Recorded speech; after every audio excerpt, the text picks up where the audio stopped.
కంటి చూపును పునరుద్ధరించడం అంటే కార్నియాను మార్చడమే. అయితే కార్నియా దొరికే అవకాశాలు అన్నిసార్లు సాధ్యం కాదు.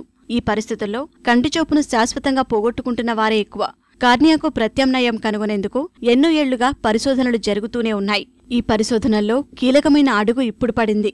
కంటిలో ఉండే మూలకణాలని ఆధారంగా చేసుకుని తిరిగి కార్నియాను పునర్నిర్మించే అవకాశాలు మెండుగా ఉన్నాయని ఇప్పుడు తేలింది. జంతువులపై పరిశోధనలు చేసిన తర్వాత అవి విజయవంతమై ఇప్పుడు మనుషులపై ప్రయోగాలు చేసేందుకు అవకాశం కల్పిస్తున్నాయి. యూనివర్సిటీ ఆఫ్ పిట్స్బర్గ్లోని స్కూల్ ఆఫ్ మెడిసిన్లో ఉన్న ఆప్థల్మాలజీ, పిట్స్బర్గ్లోని McGowan institute for regenerative medicine కేంద్రాల్లో అసోసియేట్ డైరెక్టర్గా ఉన్న ప్రొఫెసర్ జేమ్స్ ఫండర్బర్గర్తో కలిసి ఎల్వీ ప్రసాద్ నేత్ర విజ్ఞాన సంస్థ ఈ పరిశోధనలు చేస్తోంది.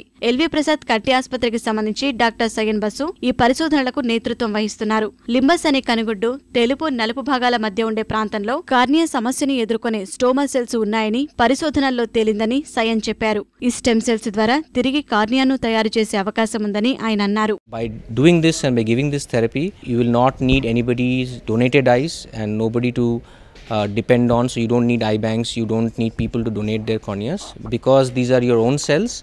They can not reject and fail in future.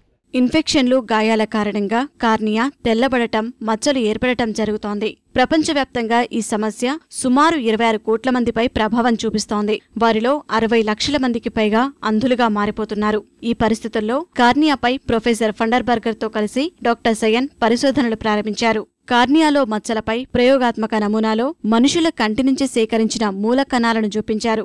దెబ్బతిన్న కార్నియాలో ఆ మూల కణాలను ఉంచినప్పుడు ఆ మచ్చలు 4 వారాల్లో నయమయ్యాయి. మూలకణాలు కేవలం పోయిన టిష్యూలను భర్తీ చేయడమే కాకుండా పునరుత్పత్తిని ప్రోత్సహించే కారకాలను ఉత్పత్తి చేస్తున్నాయని పరిశోధనల్లో తేలింది.